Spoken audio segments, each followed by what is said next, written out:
She wasn't sneaking out to have fun. She was sneaking out to work. A 12-year-old in a diner kitchen. And the reason why will hit you hard. Graham Ellington wasn't the type to wander his own house at night. Most nights, he shut everything down by 10, locked his office door, and tried his best to silence the noise in his head. But on this night, something pulled him awake. Maybe it was the dryness in his throat. Maybe the pressure from staring at screens for 12 hours straight. Whatever it was, he slid out of bed in his Pacific Grove home and headed toward the kitchen. He expected darkness, stillness, silence. Instead, he heard water running. It wasn't loud, just a soft, steady trickle. But in a house that usually felt like a museum after midnight, even small sounds felt out of place. Graham paused in the hallway, trying to figure out if he was imagining it. But the sound didn't go away. He stepped into the wide, open kitchen, and that's when he saw her tiny shoulders.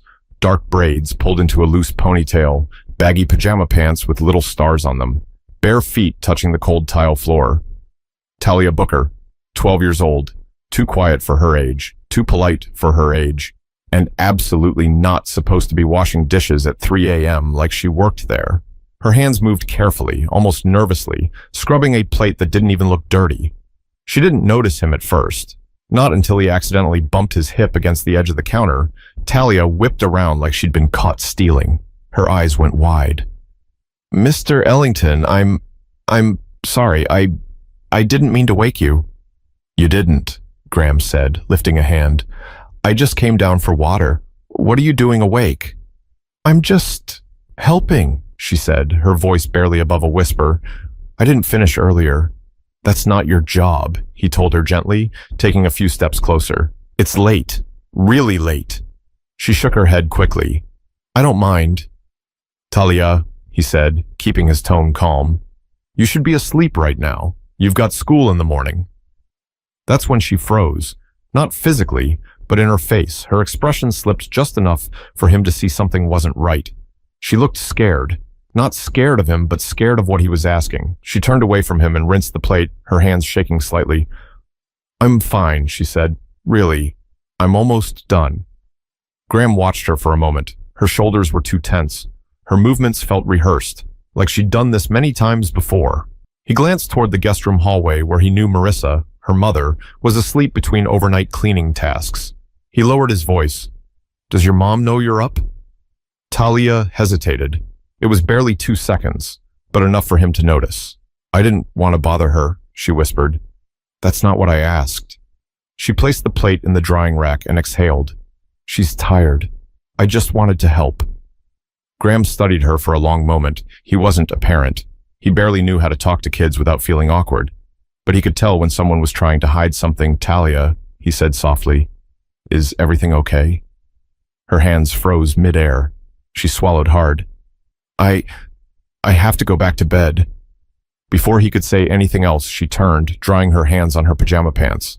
She walked past him quickly, head down, like she was afraid eye contact might crack her open. He almost reached out to stop her. Almost. But then she disappeared down the hallway without another word. Graham stood alone in the kitchen, staring at the dripping faucet she forgot to turn off. The house felt too quiet again, except for the sound of something he couldn't quite name growing in the back of his mind, something that didn't sit right. He shut off the water, grabbed his glass, and stood there for a moment longer. He didn't know it yet, but that simple question, why was she washing dishes at 3 a.m., was about to drag him into a world he'd never bothered to look at before. But the strangest part was how quickly the next clue showed up, and it didn't come from Talia or Marissa. It came from a phone call the very next morning. Graham woke up the next morning with the image of Talia at the sink still stuck in his mind. He tried brushing it aside while he showered, tried ignoring it while he got dressed, even tried drowning it out with the sound of emails pinging his laptop. But nothing worked. Every few minutes, that moment replayed.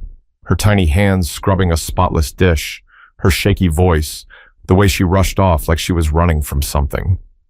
By 7:30, the house was already alive. Marissa was in the hallway, wiping down the framed photographs Graham barely remembered hanging. She always moved quietly, almost like she didn't want to take up too much space. He stepped out of his office as she dusted the last frame. "Morning, Marissa." She jumped a little, then smiled. "Good morning, Mr. Ellington. I didn't know you were up already. Want breakfast?" No, not yet. He hesitated. Hey, can I ask you something? Her smile softened, but he saw her guard come up just a little. She had that look people get when they're used to preparing for bad news. Of course. He cleared his throat. Was Talia up late last night? Marissa blinked. Late? No. We both went to sleep early. Why? Graham rubbed the back of his neck. I found her washing dishes at 3 in the morning. It took less than a second for her expression to change. Her shoulders stiffened. Her eyes dropped. She was up at 3? Yeah, she said she didn't want to bother you. Marissa let out a shaky breath. I'm sorry, Mr. Ellington. She shouldn't have done that. He wasn't angry, but he couldn't shake the worry. She looked exhausted. Is she all right? Yes, Marissa said quickly, too quickly. She's just been tired. Growing girl, you know. He didn't buy it, not for a second. But before he could push further, Talia appeared at the end of the hallway holding her backpack. She looked surprised to see the two of them talking. Morning, she said softly. Morning, Graham replied. You ready for school? Another hesitation. Another tiny crack he almost missed. Yeah. Marissa jumped in. We'll head out in a minute. Talia mumbled something and slipped toward the front door. Once she was out of earshot, Graham spoke again, keeping his voice low. Something's going on, Marissa. Her hands froze around the duster.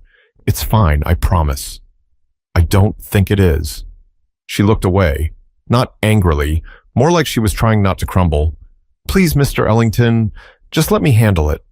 Before he could reply, her phone buzzed on the counter. She glanced at it and her entire posture shifted, like her heart dropped into her stomach. Everything okay? He asked. She didn't answer right away. Instead, she pressed the phone to her chest, closed her eyes, and whispered, Lord, not today. That's when he knew for sure this wasn't something small. But before he could ask what the call was about, Talia poked her head back into the hallway. Mom, we're going to be late. Marissa forced a smile. I'm coming, baby. She grabbed her purse, gave Graham a quick nod, and hurried out the door without another word. The silence that followed wasn't peaceful. It felt heavy. Heavy enough to sit in his chest like a weight. He tried returning to work. He really did. But after 20 minutes of staring at lines of code that didn't make sense anymore, he gave up. He shut his laptop, leaned back in his chair, and exhaled. Something was off with that family. Something they were trying way too hard to hide. His phone rang before the thought even finished forming. He glanced at the caller ID, Lincoln Middle School, attendance office. A chill hit him, not fear, just instinct. He answered. This is Graham. Good morning, a woman said. We're calling to confirm that Talia Booker will be out again today. He sat up. Again?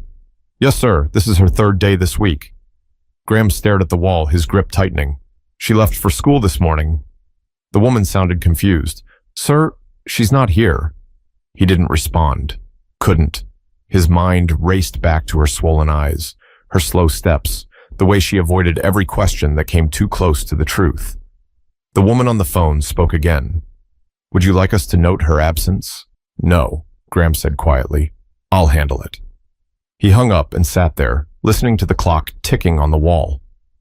Everything he thought he knew about Marissa and her daughter suddenly felt wrong, but he had no idea that the explanation he was looking for would hit him harder than anything he expected, and it all started with another conversation he wasn't prepared for. Graham didn't move for a while after hanging up. The call kept replaying in his head. This is her 3rd day this week. He thought about the look on Marissa's face that morning. The way she clutched her phone like it carried bad news. The way Talia avoided his eyes. None of it felt random anymore. By the time he finally stood up from his chair, he already knew he wasn't going to get anything done at work. He needed answers. Around 9:30, he heard the side door open, followed by footsteps and the soft thud of someone setting down cleaning supplies. Marissa must have come back from dropping off Talia, or pretending to. He walked into the hallway and found her kneeling near the baseboards with a scrub brush. She was working fast, almost frantically, like she needed her hands to stay busy. Marissa, he said. She didn't look up. I already cleaned in here, Mr. Ellington. I'm just touching up. We need to talk. Her brush paused mid-stroke. She closed her eyes, took a breath, then slowly sat back on her heels. I was hoping you wouldn't say that. Graham stepped closer. I got a call from Lincoln Middle School. That was all it took. Her face went pale and her shoulders slumped like the truth had finally caught up to her. They said Talia's been out 3 days this week, he continued. What's going on? And please, don't tell me she's sick. Marissa pressed her fingers to her forehead. I'm sorry. I didn't want you involved in this. I am involved, he said. She's in my home. If she's in trouble, I need to know. Marissa's eyes glistened. She's not in trouble. She's just tired. From what? She hesitated. He could practically see the fight happening inside her, protect her daughter, or tell the truth. Marissa, he said softly, I'm not here to judge you. Her voice cracked. You don't understand, Mr. Ellington. If I tell you everything, I might lose my job and I can't lose this job. His heart pulled tight. You're not getting fired. Talk to me. She shook her head like she didn't believe him, but then she wiped her face and forced the words out. Talia hasn't been going to school because I've been working more. She's been helping me with things at home, things I can't get to. That doesn't sound right, he said gently. She's a kid. She shouldn't be doing that. Marissa looked down at her hands. I know she shouldn't, but some days I barely have enough hours left in the day to breathe. I've been taking extra jobs, laundry houses, night cleaning, whatever I can find. So why did she lie about going to school? Because she's trying to help. Her voice shook as she added, she's been staying home so she can finish work I can't finish. She thinks it's the only way.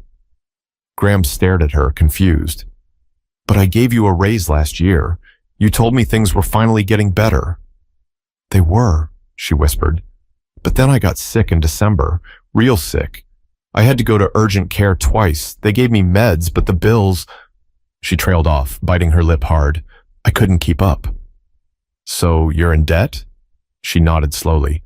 More than I can handle. And Talia knows? That girl hears everything, she said. I try to hide it, but she pays attention. Graham tried to picture a 12-year-old skipping school because her mother was drowning in bills. It didn't sit right. Nothing about this felt like something a kid should carry. He crouched down to her level. You should have told me. I couldn't. She wiped her eyes again. I didn't want you thinking I couldn't handle my responsibilities. People like me, we don't get to mess up. One mistake, and we lose everything. The words hit him harder than he expected. He stood up slowly, trying to process everything. Where is she right now? Marissa hesitated again.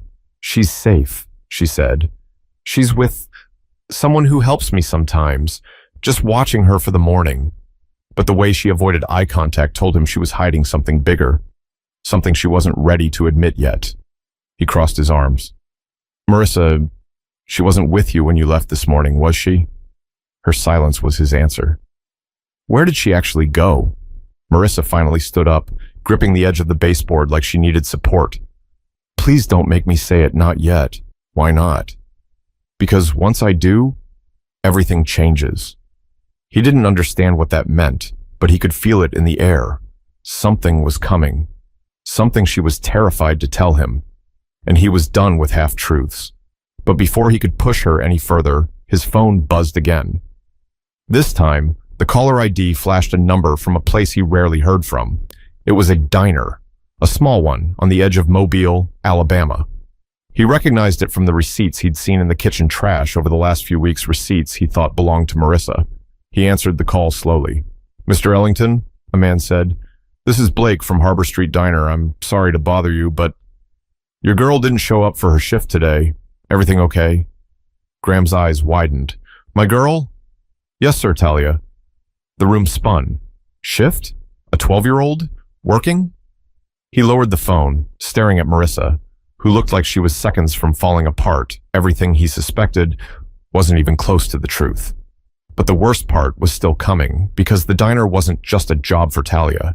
It was the reason she'd been disappearing, and what she'd been hiding was far bigger than a few missed school days. For a few seconds, Graham didn't say anything. He just stared at Marissa while the phone stayed pressed to his ear, the voice from the diner still calling his name. It felt like the world had filtered down to two sounds, his own heartbeat thudding in his chest and Marissa's sharp, uneven breathing. Mr. Ellington, you still there? The man on the line asked. Graham finally forced out the words.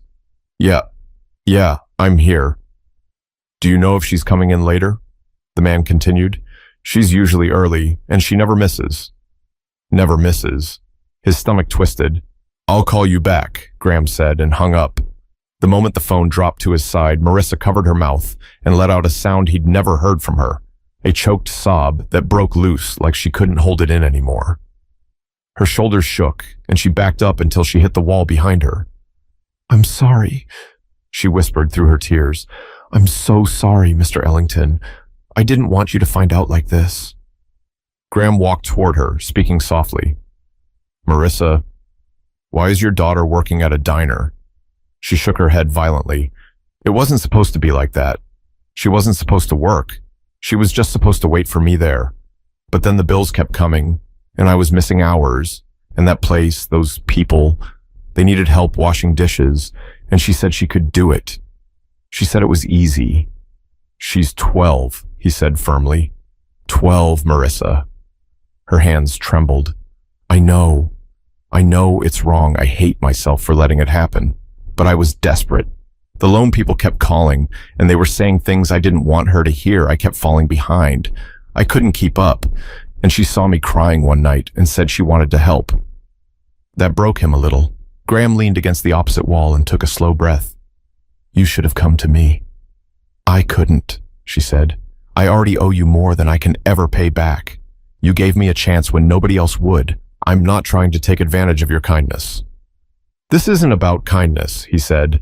This is about a child. Marissa wiped her eyes on the sleeve of her uniform shirt. I tried to make her stop. I told her I'd figure something out. But she kept going behind my back, slipping out with me at night, pretending she was doing homework in the corner. Then she started taking shifts in the mornings. I only found out last week she wasn't going to school at all. Graham felt heat rising in his face, not anger at her, but anger at the situation. Why didn't you pull her out of that diner the moment you found out? Because, she whispered, without that money, we lose everything. It wasn't just the words. It was the way she said them, broken, scared, tired. She took another shaky breath and pulled something from her purse, a crumpled envelope. These are the loan statements, she said quietly. I was too embarrassed to show you. Graham took the papers from her hand and unfolded them. He didn't expect to feel sick. $5,000 borrowed. Nearly $15,000 owed interest stacked on interest. Fees added with no explanation. Threats of property claims if she defaulted. Predatory wasn't even the right word. This was robbery dressed up in paperwork. He looked back at her. This is criminal. She let out a tired laugh. Not to them. He wanted to sit, but he stayed standing. He felt like if he sat, he might not get back up. Why didn't you come to me sooner? Because every time I think I'm getting ahead, life reminds me I'm not supposed to be, Marissa whispered. That sentence sat in the room like a ghost. Graham didn't know what to say. He'd built companies, solved complex problems, raised millions in funding, all things that made him feel capable. But here he was, standing in front of a woman he'd known for years, realizing he'd been completely unaware of what she'd been carrying, completely blind. Marissa stepped closer, still wiping tears. Please don't fire me, Mr. Ellington. I'll pay the debt. I'll get her back in school. I swear I just need time. He stared at her, stunned. She even thought that was on the table. I'm not firing you, he said. I'm trying to understand. Her legs weakened, and she grabbed the wall again, trying to steady herself. When that diner called, I knew everything was about to fall apart. It doesn't have to, he said. We'll fix this.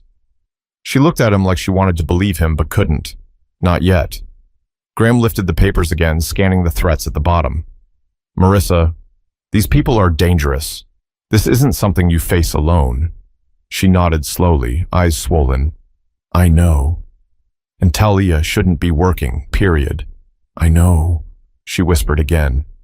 He took another breath, trying to keep his own emotions contained. Where is she right now? I need the truth this time. Marissa hesitated, then finally broke. She's at the diner. Now? Yes. She took a morning shift because Blake said they were short. She said she'd only stay an hour, but she's been doing that more and more, and I can't stop her when she thinks she's helping. Graham grabbed his keys off the counter. Get in the car. She looked confused. Where are we going? To get your daughter, he said, and after that, we're getting the full story. Marissa covered her mouth again, tears pushing out from the corners of her eyes, but this time they weren't just tears of fear, they were tears of relief. But Graham didn't know yet that finding Talia at the diner would reveal something far worse than early shifts and skipped school, because what she was doing there wasn't just helping out. It was something she never should have been dragged into. The drive to Mobile was quiet.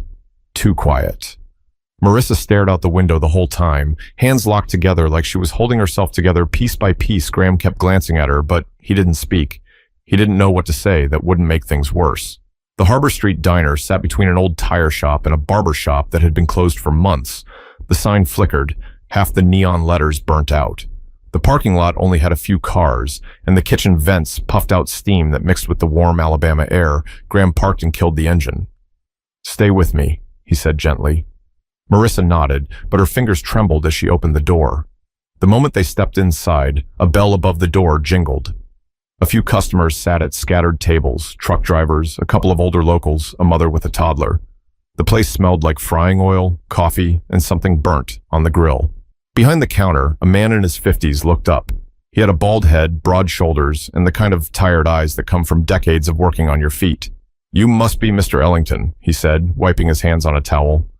"I'm Blake." Graham didn't waste time. "Where's Talia?" Blake nodded toward the double doors leading to the kitchen. "Back there. She got in early. Told me her mom said it was okay. I wasn't sure, but she works hard, so I didn't push it." Marissa winced. Graham didn't wait. He pushed through the doors. The heat hit him first, then the noise.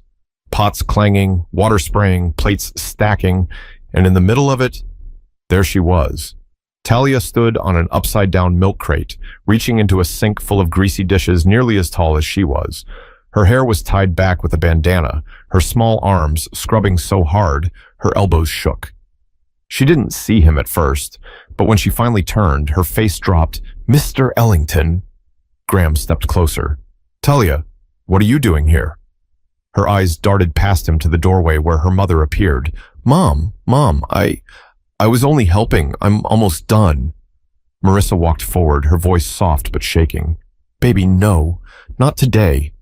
Talia's chest rose and fell quickly, panic building. "I have to finish. Mr. Blake said they were backed up, and you needed the extra money, and—" "This isn't your job," Graham said, "but you don't understand." Her voice cracked. "I'm good at this, and they pay me in cash. I don't take tips. I don't talk to customers. I just wash dishes. It's easy." "That's not the point," he said, trying to steady his tone. She kept going, words tumbling out like she'd been holding them for weeks. "I'm helping. Mom works so much. She's tired all the time. I hear her crying at night. I hear the phone calls. I see the papers. I know things are bad. I can't just sit and do nothing." Marissa covered her face, breaking again. "Baby, you shouldn't have to hear those things." "But I did," Talia said, "and nobody was doing anything about it, so I did." Graham took a step toward her. "Talia, you're a kid. You shouldn't be working long hours in a kitchen, or missing school. You shouldn't be carrying this." Her lips trembled. "If I don't help, we lose our apartment. We lose everything. I can't let that happen." Her voice wavered, and finally, she looked like the child she truly was, small. Overloaded, scared, and trying too hard to be someone she shouldn't have to be. Graham softened his expression and lowered himself so he was closer to eye level. "Come here." She hesitated, then stepped off the milk crate and into his arms.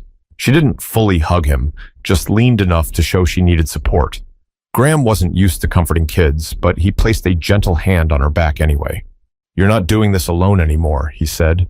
"I promise." Behind them, pots clattered as a cook walked by.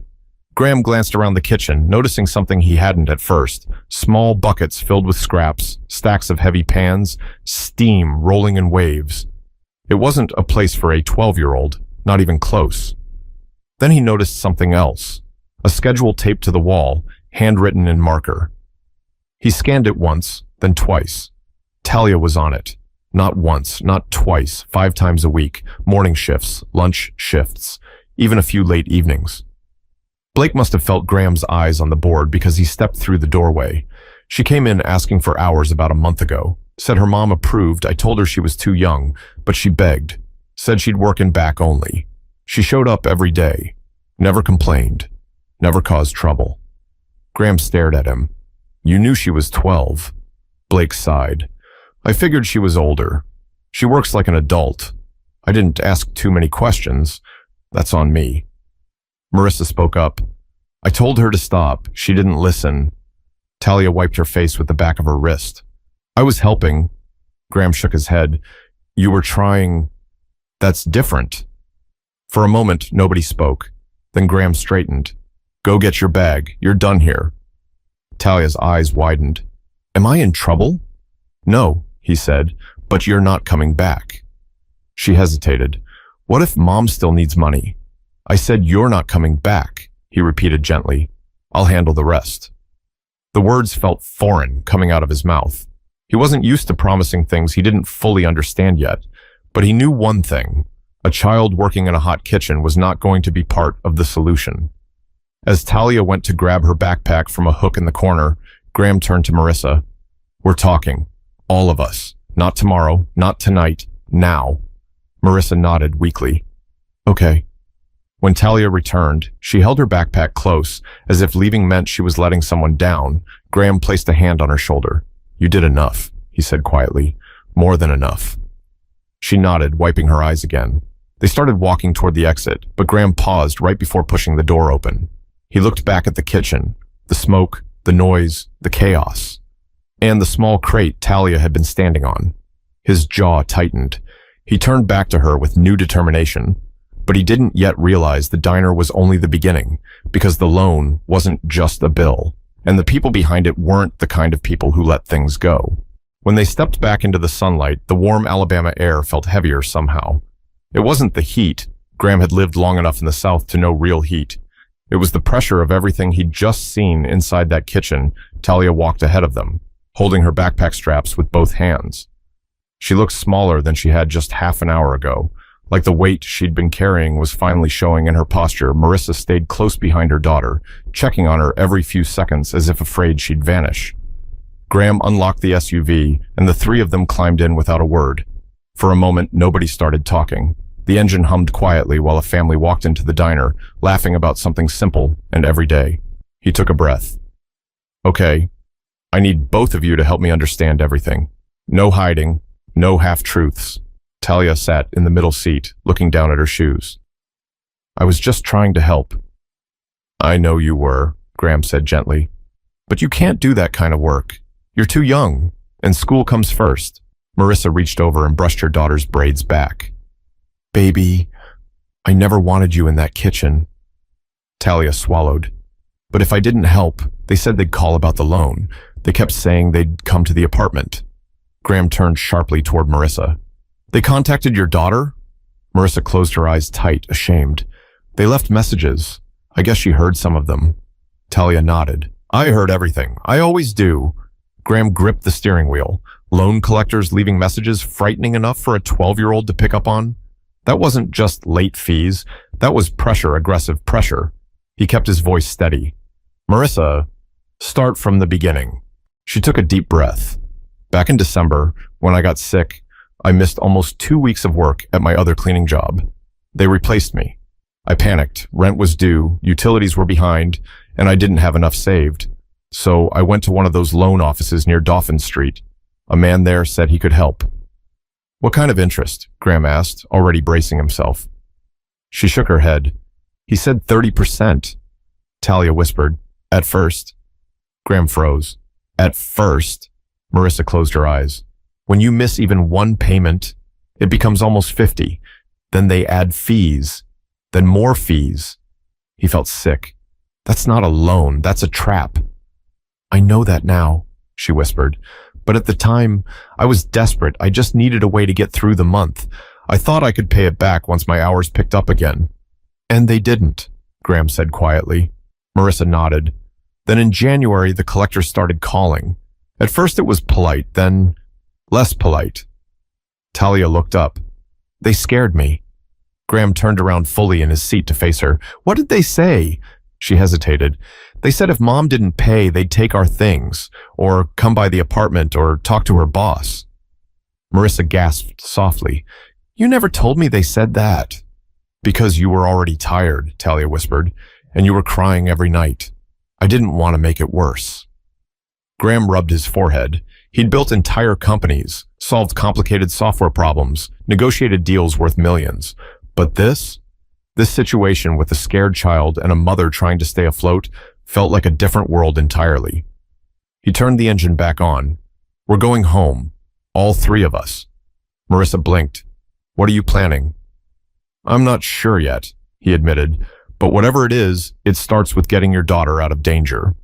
As he pulled out of the diner parking lot, he noticed something in the rearview mirror.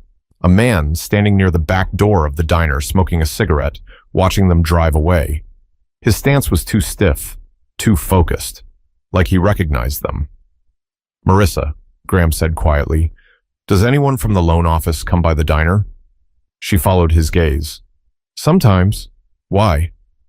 No reason, he murmured, though the knot forming in his stomach told him it wasn't nothing. They drove in silence again until they reached a red light. That's when Talia spoke, her voice fragile but honest. Are you mad at me? Graham glanced at her. No, I'm not mad. You're disappointed? She whispered. I'm worried, he said. You shouldn't be carrying problems that belong to adults. That's not your job. Your job is school, learning, growing, being a kid. None of this should have been on your shoulders. Her chin wobbled and she wiped her eyes. Marissa reached over and held her daughter's hand. Baby, I'm sorry I let things get this far. You did everything you could, Talia murmured. Graham kept driving, but his mind was already working. He wanted to help, needed to help, but he also knew this couldn't be solved with a check alone. These lenders didn't play fair. They didn't just disappear when someone paid them off. People who preyed on desperation always wanted more. He pulled into his driveway 20 minutes later and said, Inside, both of you. We're going to sit down and talk this through. Marissa nodded, wiping her face. Okay. They got out of the car and made their way toward the front door. But the moment Graham unlocked it, his phone buzzed again. A text from an unknown number, 3 words. Pay up today. He stared at it, feeling the pressure shift into something sharper. This wasn't just a late loan. This was a warning. And if warnings were coming to his phone now, someone had crossed a line. But the real shock was still ahead, because the next message didn't threaten Marissa. It threatened the one person Graham never expected to be dragged into all of this. The second text came through before Graham could even process the first one. This time, it wasn't vague. It wasn't a warning. It was a picture, a blurry shot taken from across the diner parking lot. Not of Graham, not of Marissa, but of Talia, walking toward the SUV with her backpack, Talia, a 12-year-old child. Graham's grip tightened so hard he almost cracked the phone. Marissa noticed immediately. What's wrong? She whispered. He didn't want to show them, but hiding it would only make everything worse. He turned the phone around just enough for Marissa to see. Her hand flew to her mouth. No. They said they wouldn't involve her. Talia looked between them, eyes wide. Mom? What's happening? Graham swallowed hard. Let's go inside now. He locked the door behind them the second they stepped in. The house suddenly felt too quiet again, but not like the night before. This was the kind of quiet that makes your ears ring, the kind that makes the air feel heavier. Talia sat on the sofa, hugging her knees. Marissa dropped onto the armchair like her legs gave out. Graham paced for a moment, running his hand across the back of his neck. He finally spoke. Okay, we're not dancing around this anymore. Tell me everything about this loan place, names, numbers, anything. Marissa nodded slowly, wiping tears that kept falling. The place is called Southern Advanced Solutions. It's not a bank. It's one of those little storefronts near the highway. You'd miss it if you weren't looking. And the man who gave you the loan? His name's Travis. He's not the type of person you argue with. He acts friendly, but once you owe him, he changes. He came by the apartment once. He said if I didn't pay, they'd collect in other ways. I didn't know what that meant. I didn't want to know. Graham clenched his jaw. Did you report him? And tell who? She said with a hopeless laugh. People like me don't get taken seriously. They say it's civil matters, or they say stop borrowing money you don't have. He sat down across from them. You're not alone anymore. Understand that. Talia peeked up. Are they going to come here? No, he said firmly. Nobody is coming near you again. But he didn't fully believe that yet. Not until he came up with a plan. Marissa leaned forward. Mr. Ellington, I don't want you involved in this. They play dirty. They don't care who gets hurt. He shook his head. Too late. They already involved me the moment they sent that picture. And they know where you live now, she whispered. The room fell silent again. Talia finally spoke, her voice small. Are we safe here? Graham turned to her fully. Yes, you hear me? Yes. But she kept staring at him like she could see every doubt he was hiding behind those words. He exhaled slowly and stood. Marissa, let me see all the paperwork again. She reached into her purse with shaking hands and handed him the envelope. Graham unfolded each document on the coffee table, loan agreements covered in tiny print, terms written in intentionally confusing language, threats disguised as reminders. He frowned. This isn't even legally binding. Half of this is garbage meant to scare you. Marissa let out a sob. But it worked. It won't anymore, he said, because I know someone who can handle this. She looked up. A lawyer? Better, he said, an old friend of mine who works with financial crime cases. He grabbed his phone, stepped into the kitchen, and hit a contact he hadn't used in years. The line picked up quickly. Graham Ellington, the voice said. Well, didn't think you still had my number. I need help, Jonah, Graham said, no hesitation. Someone is extorting my housekeeper. Jonah whistled. That's one I haven't heard before. I'm sending you files. I need you to check if this company is even real. Send them, Jonah replied. Give me 15 minutes. Graham ended the call and turned around, only to find Talia standing quietly behind him. She tugged on his sleeve. Can I ask something? Anything. Her voice cracked. Are you mad at my mom? No, he said immediately. Not even a little. She tried so hard, Talia whispered, tears filling her eyes again. She kept saying she'd fix it, but I kept hearing those messages, and I couldn't let her do it alone. Graham crouched, so he was level with her. Look at me. She lifted her eyes slowly. You should never have had to hear those things, he said. You should never have had to work in a diner. You should be in school with kids your age, laughing, learning, being a kid, and I'm going to make sure you get that back. She threw her arms around him without warning, and it startled him, but he wrapped his arms around her anyway. It felt like holding someone who'd been trying to be strong for too long. Marissa stood quietly in the doorway, tears running down her face. Thank you, she whispered. Before Graham could answer, his phone buzzed again. This time it was Jonah. He picked up immediately. Talk to me. Jonah didn't waste time. Graham, the company your friend borrowed from, they're not just predatory, they're dirty. How dirty? They're being watched, Jonah said. Money laundering, illegal lending, intimidation tactics, the whole list. Graham's stomach tightened. But here's the part you're not going to like, Jonah continued. The man running this operation, he's not just some loan shark. He's tied to a bigger organization. And once someone owes him money, Jonah paused. He doesn't let go. Graham's eyes lifted slowly toward the living room, where Marissa and Talia sat waiting for a future they didn't even know was hanging by a thread. And Graham, Jonah added, if they sent you a picture of that girl, they're not just watching, they're warning you to stay out. Graham's pulse hammered, not happening.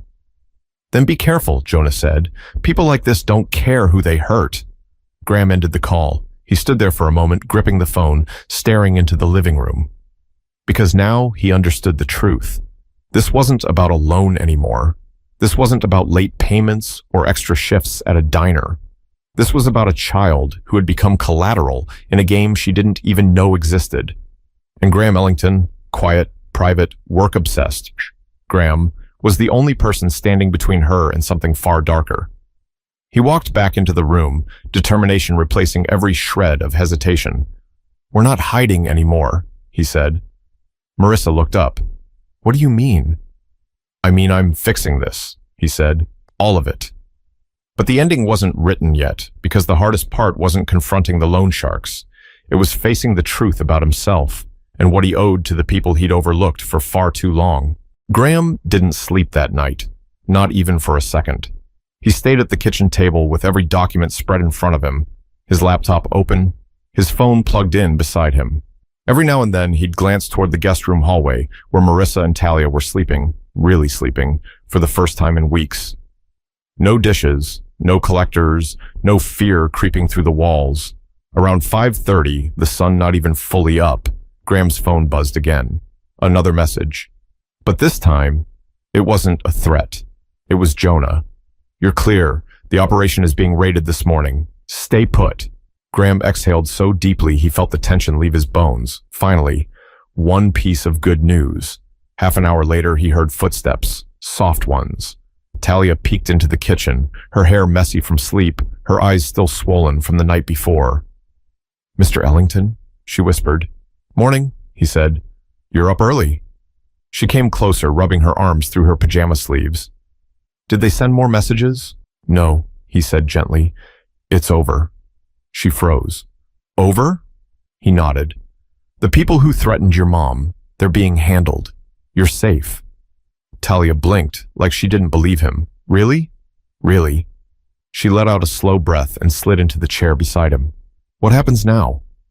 Graham closed his laptop and turned to face her. "Now, you get to be 12 again."